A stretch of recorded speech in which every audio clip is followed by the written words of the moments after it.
ধান না লাগাইলে তো না খায় মরতে হইব আমাকে। ধান লাগাইতেছেন না কেন? ধান লাগাইতো তো সার লাগে, আবার ধান বড় হইতো সার লাগে। আমার কাছে যে টাকা আছে এই টাকা তো সার কিনতে পারতেছি না। কেন চাচা, সারের জন্য ব্যাংক থেকে ঋণ দেয় না? আমরা কিছুই পাই না। ওই চেয়ারম্যানের শালা সারের সব ডিলার নিয়ে নিছে। গেছিলাম কিনতে, দাম চাই 3 গুণ। বাবা আমরা এত টাকা কই পাবো বাবা? চাচা শান্ত হন চাচা, একটা না একটা ব্যবস্থা হয়ে যাবে। তোমার আব্বা এর প্রতিবাদ করতেছিল।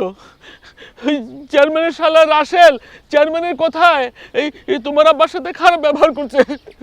আরে আকবর মাস্টার। চাচা আচ্ছা চাচা, এই যে আপনাদের মতো এরকম কয়জন কৃষক আছে যে ওরা সার পান না? এই শখানেক। শখানেক না? আর এই সার বাদে আর কি কি সমস্যার সম্মুখীন হচ্ছেন আপনারা?